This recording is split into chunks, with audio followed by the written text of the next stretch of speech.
Hello guys, मेरा नाम है विशाल आर्य और स्वागत है आपका मेरे यूट्यूब चैनल पर। तो गाइज़, आज हम बात करने वाले हैं एसएफडी और बीएमडी के बारे में। एसएफडी बीएमडी क्या होता है और इसका हम बेसिक कंसेप्ट समझने वाले हैं कि बेसिक कंसेप्ट क्या होता है। हम एसएफडी और बीएमडी को सिर्फ न्यूमेरिकल करने तक ही सीमित रखते हैं। हम सोचते हैं सिर्फ न्यूमेरिकल हो जाए, बात ख़त्म। पर गाइज़, जनरली हम समझते हैं कि बेंडिंग मोमेंट और ये शियर फोर्स होता क्या है। तो चलिए, मैं आपको एक सिंपल सी डेफिनेशन है उससे आपको समझाने की कोशिश करता हूँ कि shear force and bending moment diagram क्या होता है। तो गाइस, सबसे पहले देखते हैं shear force SFD and BMD देखेंगे। हम सबसे पहले ये समझने की कोशिश करेंगे गाइस, ठीक है। तो सबसे पहले आप इसे समझो कि ये हमारा कैंटिलीवर बीम है। अब इस कैंटिलीवर बीम पे कोई ना कोई फोर्स एक्ट करेगा। सपोज डब्ल्यू कब है। तो गाइस, जब ये फोर्स, अगर मैं यहाँ पे इसका क्रॉस सेक्शन लूँ, तो गाइस जब ये जो मेरा बीम है ये ऊपर से फोर्स एक्ट करेगा, तो जो मेरा ये रिएक्शन, जो सपोर्ट है, ये भी मेरी रिएक्शन प्रोड्यूस करेगा सेम फोर्स को अपोज करने के लिए, जब ये इक्विलिब्रियम स्टेट में रहेगा, ठीक है। तो मैंने सेम अमाउंट का फोर्स लगा दिया। तो गाइस, इससे क्या हो रहा है कि जो मेरा ये बीम है ये इक्विलिब्रियम कंडीशन में है।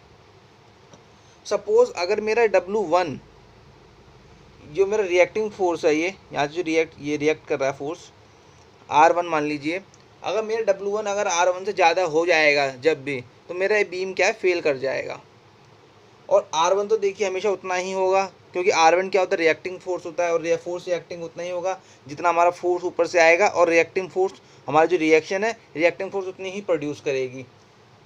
हाँ, इसकी एक लिमिट होती है, अगर उस लिमिट से ज़्यादा अगर हमारे पास फोर्स आएगा तो वो क्या होगा कि हमारा जो बी में फॉल कर जाएगा, कोलैप्स हो जाएगा। तो गाइस, जनरली जो शियर फोर्स होता है ये होता है, ठीक है। जो ये है इसको हम कहते हैं शियर फोर्स। और शियर फोर्स की आपने बेसिक डेफिनेशन पढ़ी होगी। Shear force is that force which is same in amount and opposite in nature या opposite in direction. So guys, I hope आपको इस छोटे से कंसेप्ट से समझ में आया होगा कि शियर फोर्स कैसे एक्ट करता है। अब आप इसको अगर आप चाहें तो सिंपली सपोर्टेड बीम में भी देख सकते हैं। उसमें क्या होता है, दो रिएक्शंस होती हैं तो डिवाइड हो जाता है फोर्स। सपोज कीजिए ये मेरा फोर्स W1 लग रहा है, तो ये क्या करेगा, ये फोर्स लग रहा है तो सेम इसी की तरह यहाँ पे भी रिएक्शन जनरेट होगी। ये आधी रिएक्शन इधर जनरेट करेगा, आधा इधर, ऐसे ऐसे करेगा, और आधा इधर, आधा इधर, आधा इधर। इधर W/2 आता है, उधर W/2 आता है, अगर ये बिल्कुल सेंटर में लगा हुआ है तो, ठीक है। तो क्या होगा, ये वाला जो होता है ये भी यहाँ से फिर रिएक्टिंग फोर्स लगाता है, जब भी तो क्या होता है, हमारा बीम क्या होता है, इक्विलिब्रियम में रहता है। इसलिए गाइस, हमें इसको समझ होती है। जब हम चीज़ों को समझ लेते हैं तो हमें फिर उससे लर्न करने में और उसके हमारी अंडरस्टैंडिंग बढ़ जाती है। उससे फिर हमें जो टॉपिक है वो अच्छे से क्लियर हो जाता है। तो हमें गाइस सबसे पहले ना, चाहे वो न्यूमेरिकल्स हो, कुछ भी चीज़, कोई भी टॉपिक हो, उसके कंसेप्ट को बेहतरीन तरीके से समझ लेना चाहिए। अब आते हैं बेंडिंग मोमेंट के ऊपर। अगर मैं आप चाहें तो मैं आपको इसकी डेफिनेशन बता सकता हूँ।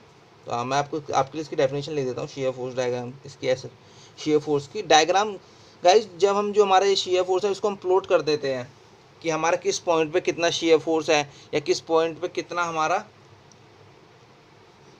बेंडिंग मोमेंट, तो हम उसे कहते हैं शियर फोर्स डायग्राम या बेंडिंग मोमेंट डायग्राम। जनरली यहाँ पे हमने भी शियर फोर्स की बात की है और बेंडिंग मोमेंट की बात करेंगे। शियर फोर्स डायग्राम जब हो जाता है हमारा, जब हम पॉइंट्स पे बता देते हैं कि हमारा किस पॉइंट पे कितना शियर फोर्स डायग्राम है, जब हम उसका डायग्राम बना देते हैं। जैसे सपोज कीजिए, मैं अगर मुझे इसका बेंडिंग मोमेंट डायग्राम बनाना हो तो ये ऐसे बनेगा, ठीक है गाइस।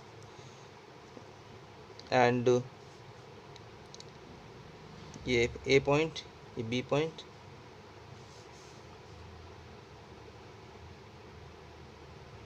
जो हमारा मैक्सिमम आएगा इसमें कितना आएगा, W/4 आएगा, ठीक है गाइस। तो ये हमारा बेंडिंग मोमेंट आ गया। मैक्सिमम बेंडिंग मोमेंट कितना आएगा, तो ये हमारा BMD हो गया। और अगर मैं इसका शियर फोर्स बनाना हो, जनरली शियर फोर्स पहले बनाते हैं, तो हम इसका शियर फोर्स भी बना सकते हैं W/2। ये भी W/2 का नेगेटिव में जाए, पॉजिटिव हो गया, नेगेटिव हो गया। ठीक है गाइस, तो मेनली मतलब क्वेश्चंस तो हम जनरली करते ही हैं, पर हमें पता होना चाहिए शियर फोर्स डायग्राम क्या होता है, बेंडिंग मोमेंट। अब जैसे मैं बताता हूँ बेंडिंग मोमेंट के लिए, तो अब जैसे सेम इस पे लोड एक्ट कर रहा था, तो ये हमने शियर फोर्स की बात करी। तो गाइस सपोज यहाँ पे एक बेंडिंग मोमेंट एक्ट कर रहा है एम, तो ये क्या करेगा, ये हमारे बीम को मोड़ने की कोशिश करेगा, तो उसके अपोजिट हमारा क्या होगा, रिएक्शन एक प्रोवाइड करेगा, रिएक्टिव मोमेंट प्रोड्यूस करेगा। तो उस केस में भी क्या होगा, ये इसके अगर बराबर रहा तो हमारा बीम क्या इक्विलिब्रियम स्टेट में रहेगा। इक्विलिब्रियम स्टेट मतलब जितना फोर्स आया उतना ही हमने रिएक्शन दे दिया, उतना कंप्लीट हो गया, हमारा बीम क्या स्टेबल रहा। तो गाइस ये हमारा जो बेंडिंग होता है, इसलिए हम इसको कैलकुलेशन वगैरह करते हैं, इसका बनाते हैं, डायग्राम बनाते हैं। तो मैं आपको डेफिनेशन बताता हूँ शेयर फोर्स की। Shear force is that force which is being developed in each and every cross section of the beam in order to maintain equilibrium either right side or the left side of the beam. Okay guys, आप इस definition को लिख लीजिएगा। तो आई hope आपको मेरी जो concept है काफ़ी अच्छे से क्लियर हुआ होगा। Thank you so much guys.